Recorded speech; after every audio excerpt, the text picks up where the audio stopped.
Siri Talla c'est un produit des cultures urbaines que man à la base normalement footballeur laa waroon nekk sama destinée loolu la waroon nekk mais après xam nga ak aléa wu vie bi ba ma essayé ci hip hop bi affaire yi dëgër loolu moo ma poussé ma dem defi photographie dama doon dem stade Marius Ndiaye di photo à chaque fois saa yu ma demee comme xamuñu ma dañ ma doon dàq stade bi ma fédération sénégalaise de basket woowee instant boobu nag c'était mon heure de gloire après ma ne waa ji man du ma photographe quoi mu ne ma lan nga ma ne ko directeur artistique là y a une image qui m'a beaucoup marqué donc man moment yooyu aussi maa ngi doon jooy quoi mais j'étais obligé de faire mon travail parce que dama war a photo man moom xawuma si kafuma si réewuma si donc samay photo ku ko jël da nga may fay quoi waaw am na xaalis ay millions la de ay briques la chance bi ma am mooy que j'ai épousé ma meilleure amie wàllum photographie dafa rax seytaane façon jigéen bu nekk wala façon nit bu nekk ngay gis mu proposer la xaalis wala proposer la leneen na gars yi xam ne ni même bu amee 1 milliard de photographes ku nekk mën na photo différemment man la Siri Talla maa ngi créateur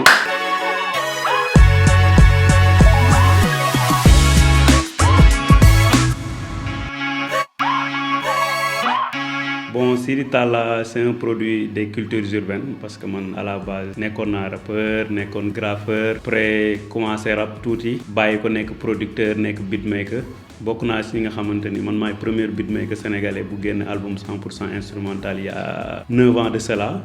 donc album 100% instrumental loolu maa ko njëkk génne après j'avais un label de production doon produire ay jeunes talents bon dem ba ci biir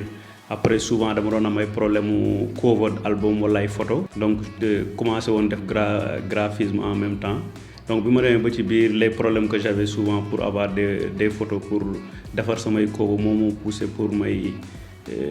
photo donc c'est à partir de ces moments-là que j'ai commencé à faire la photographie au début c'était rien de sérieux j'avais juste mon appareil des fois su ma amee contenu yu ma war a def wala su ma amee ay clients yu ma doon liggéeyal si visuel yu may def yi donc moo ma doon poussé may dem di photo ji pour créer des banques d'images quoi foofu laa commencé photo. Je me suis essayé à plusieurs métiers parce que mais man dama xam sama bopp c'est-à-dire su ma nekkee ci benn domaine di ko def ma gis na ni que ça ne me rapporte pas wala ça m'a fait perdre du temps dama naan bàyyil ma jéem a xooli leneen lu may def pour après ma ñëwaat go back quoi donc ba ma essayé ci hip hop bi affaire yi dëgër. mais may na ma expérience de vie nag may na ma ressources humaines nan laay liggéey ak nit yeeg yooyu donc loolu moo ma poussé ma xool beneen côté boo xamante ni gën naa si apte quoi donc loolu moo ma poussé ma dem defi photographie pour mieux m'exprimer et pour mieux aussi vendre la destination Sénégal. Bon man bi may commencé photographie j'ai fréquenté beaucoup de photographes donc je me suis essayé à plusieurs technique de photographie damay def événement damay def photo corporate damay def street photo damay def yëpp mën naa ko parce que jàng naa ko donc mais je suis beaucoup plus passionné par la photographie sportive parce que man à la base normalement footballeur laa waroon nekk sama destinée loolu la waroon nekk mais après xam nga ak aléa wu vie bi je me suis dit comme mënatuma nekk footballeur foog ma xool nan laay mën a jaayee image wu football Sénégal wala sport Sénégal en général donc loolu bokk na ci li ma gën a pousse pour ma def nekk photographe sportif. Photographe yi ma inspiré je peux dire en premier c'est Sidi Mohamed Kandji parce que man ak moom dañuy ànd ñoo bokk groupe donc Sidi Mohamed Kandji bokk na ci li ma ci gën a influencé parce que sa personnalité vision bu mu am ci photographie maîtrise bi mu ci am y a aussi Willy Ndaw qui m'a beaucoup aidé ci ay samay début y a aussi Jamo Studio il y a Sidiba, il y a Bizenga qui est un ami boo xamante ni vraiment daf may jàppale bu baax ci technique yeeg affaire yu yaa siyaaka aussi. Bon man par exemple balaa may dem match football xam naa exactement su ma demee lan laa fay fekk par exemple stade Abdoulaye Wade Sénégal buy jouer je sais que à partir de 19h la ñuy football donc foofu ISO yi day jóg su may dem match championnat yi les matchs se jouent à 16h des fois wala 17h donc damay préparer aussi donc comme joueurs yi bu ñu amee match ni ñuy préparer woo xool technique yi charger appareil yeeg préparer seen fil man chaque fois su may dem damay préparer yooyu nga xamante ni su ma demee soit sama tablette laay yóbbu wala sama ordinateur à chaque fois que je prends des photos xam naa exactement yan photo laa war a utiliser donc loolu daf ma permettre au début nag ça me prenait énormément de temps damay dem match damay jël ay 1000 photos après am problème mu choix tànn après j'ai compris que la photographie sportive c'est la rapidité et c'est la technique aussi et c'est la maîtrise boo fekkee amoo yooyu yëpp tu perds énormément de temps te bu moment bi nga war a poster affaire yi bu rombee boo ko poster du am sens quoi donc ça te permet d'être beaucoup plus vif donc loolu moo may pousser su may dem match yi processus de travail mooy xam naa exactement lan laa war a kii et puis depuis bi mu ko commencé xam naa ne bu Sénégal dugalee boo dugalee ay photos ça donne beaucoup d'engouement aux followers quoi ñuy xaar say photo wala 11 de départ bi nga njëkk ko dugal gars yi dañ koy partager waat donc c'est important booy dem nga maîtriser ko donc loolu laay wax ci photographie sportive y a la maîtrise et y a la technique aussi. Bon moment bi gën a marquant mooy bi ma fédération sénégalaise de basket woowee parce que par exemple dama doon dem stade Marius Ndiaye di photo à chaque fois saa yu ma demee comme xamuñu ma dañ ma doon dàq stade bi naan ma yow lan nga fi def yow xanaa amoo beneen affaire boo bëgg a def bu dul photo bàyyi leen suñu sport bi quoi donc moi sama objectif moo nekkoon su ma demee di photo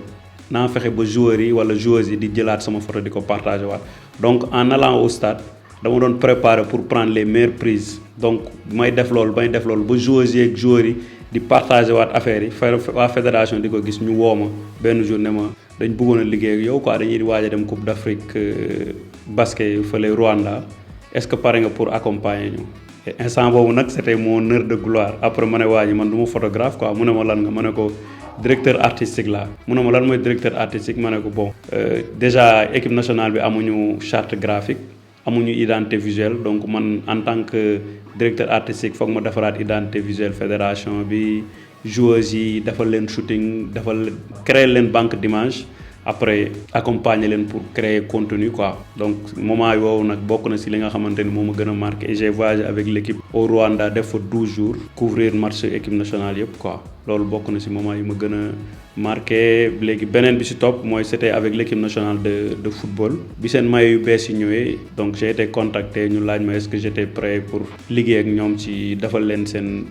banque d'images yi quoi loolu aussi bokk na ci li ma marqué sama carrière photographe sportif. Bon, il y a une image qui m'a beaucoup marqué mooy Sénégal Côte d'Ivoire bi ñu éliminé am na benn supporter boo xam ne mi ngi woon ci kaw tribune yi di jooy sénégalais la donc man moment yooyu aussi maa ngi doon jooy quoi mais j'étais obligé de faire mon travail parce que dama war a photo parce que moment boobu noonu bu ma rëccee mënatuma ko amaat et la photographie sportive c'est l'instant donc j'étais obligé de pleurer et en même temps prendre la photo donc loolu moo photo boobu bokk na ci photo yi nga xamante ni moom moo ma gën a marqué sama carrière photographe sportive.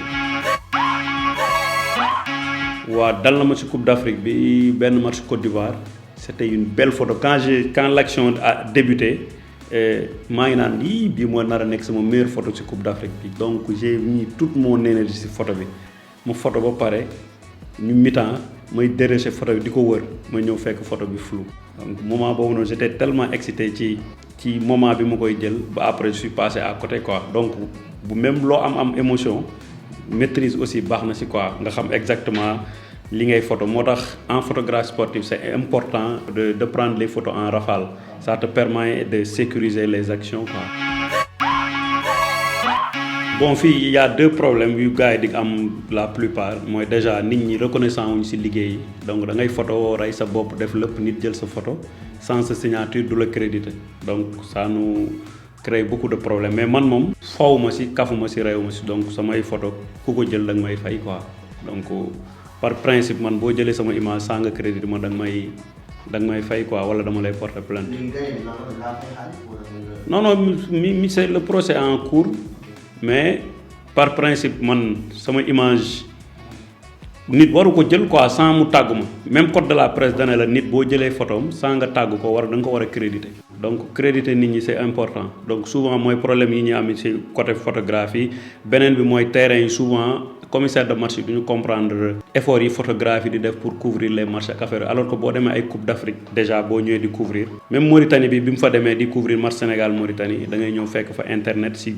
main courante bi fekk fa chaise boo soxlaa ndox naan mais fii amu ko stade Abdoulaye Wade da ngay dem ci couvre wala sax match championnat Sénégal mun nga couvrir match 2 heures de temps doo lekk doo naan doo nekk ci yenn conditions tu es obligé nga andi sa chaise ak affaire yooyu quoi. Bon affaire accréditation yi comme j'ai dit à chaque fois Sénégal di jouer benn lien la ñuy yónnee ñu ne képp ku bëgg a accréditer mën nga accréditer wu donc que tu sois un photographe indépendant wala nga nekk ci média wala affaire yooyu tu as le droit de déposer ta candidature après ñoom ñooy juger ndax dañ lay jox wala duñ la jox parce que souvent problème bi ñuy am bu ñu demee ba stade da ngay gis ay 90 photographes yu fa ñëw mais dañu am problème mu sagible donc souvent loolu laa leen di wax quoi ne leen mieux vaut ñu wàññi photographe ñuy jox accréditation pour que ku ñëw ñu jox la sagible parce que photographe boo ñëwee ba stade te amoo sagible ça ne sert à rien doo mën a dugg ci main courante bi donc il faut que ñu xoolaat gestion wu accréditation yi. Bon photographie sport moo boo xasee ba am say réglage rek c'est fini quoi parce que par exemple en photographie sportive quand tu règles ta vitesse d'obturation après ouverture beeg ISO bi ngay jouer rek donc quand tu arrives à gérer ta vitesse d'obturation baax na mais photo studio ça demande beaucoup plus de technique parce que tu peux avoir 5 lumières photo du baax nga am benn lumière photo mu baax donc tout dépend de ce que tu veux prendre en photo comment tu veux le faire moo tax en photo de studio ça demande beaucoup plus de travail mooy quand ki nga war a photo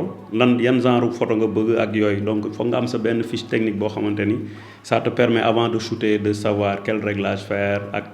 nan nga ko bëgg defee. Bon lumière naturelle moo ma gënal parce que lumière naturelle tu peux ne pas utiliser de flash tu as juste besoin d'un réflecteur pour prendre des images donc il y a beaucoup plus d'informations ak lumière naturelle que bu fekkee ak lumière artificielle yi quoi donc lumière artificielle aussi des fois boo xasee ba maîtriser ko amatul leneen looy def quoi donc souvent man lumière naturelle moo ëpp lu may photo ça me donne beaucoup plus de liberté si li ma bëgg a def.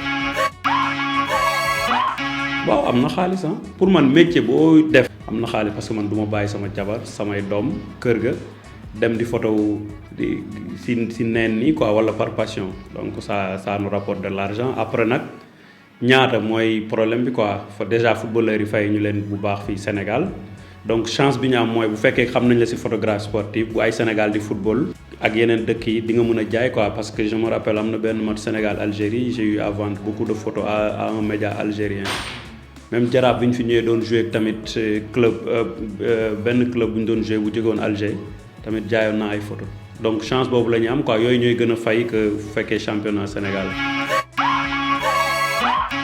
Non, comment on fait? Soit, par exemple, il y a des joueurs qui t'appellent ne la match tel dama bëggoon nga ñëw photo ma après wala beneen dirigeant ne la tey dama bëggoon sama académie bi nga photol ma leen wala yaay xool quoi donc bu la neexee aussi en retour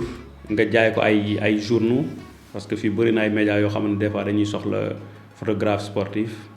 souvent loolu la ñuy jaayee photo yi quoi. waaw bon parce que xam nga man lépp lu may liggéey ak lépp domaine bu ma mënti dugg j'essaie d'amener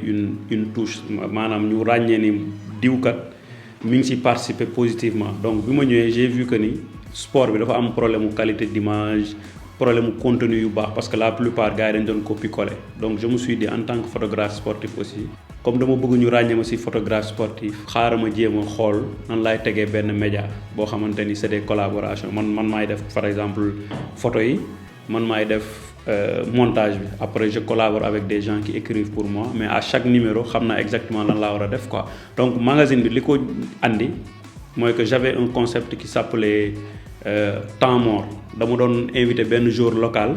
day ñëw studio comme tàmmuñu am ay photo de qualité dañuy ñëw studio ma dafa leen benn shooting boo xamante ni da ngay ñëw ak sa maillot équipe ñëw tamit ak yére boo tàmm sol en lifestyle ma photo la après mu pare ma may la photo yi léegi après dama lay defalaale benn interview d'1 minute poser la ay questions 5 questions nga tontu après su ma paree je sors ça je fais un petit texte sur toi pour mettre la lumière sur toi donc foofu la magazine temps mort bi commencé. Bon man moom yi ñu ma gën a fay mooy banque d'image yi may defal pour entreprise yi foofu moom ça me rapporte énormément d'argent foofu moo ëpp xaalis que photographe sportif bi quoi mais ça me permet aussi de m'investir en matériel après gën a yokk liggéey bi pourquoi pas liggéey ak ay yeneen dëkk parce que souvent am na dëkk yoo xam ne bu ñuy ñëw Sénégal di football si man maa leen photo comme par exemple Congo seen équipe bi ñu fiy ñëw man lañu jëloon comme photographe quoi man maa doon photo ak ñoom bon ay millions la de ay briques la parce que ay création banque d'image yooyu yaay gérer mannequin yi déjà sa budget photographe dañ la koy fay y a la session d'image c'est beaucoup d'argent léegi entreprise yi commencé nañ bàyyi xel banque d'image yi quoi donc ça génère beaucoup d'argent bu fekkee am nga chance u def ko bon man logiciel yi may gën a utiliser mooy Photoshop Lightroom su fekkee damay def samay traitement Photoshop ak Lightroom laay gën a utiliser moom laa tàmm di liggéey. Bon man nag j'ai plusieurs facettes quoi, j'ai plusieurs techniques, tout dépend de l'inspiration. Par exemple man déjà le fait que ma nekk graphiste ça m'aide beaucoup si approche yi may am pour su may def samay retouche quoi. Donc mën naa def tout type de retouche, donc ça dépend de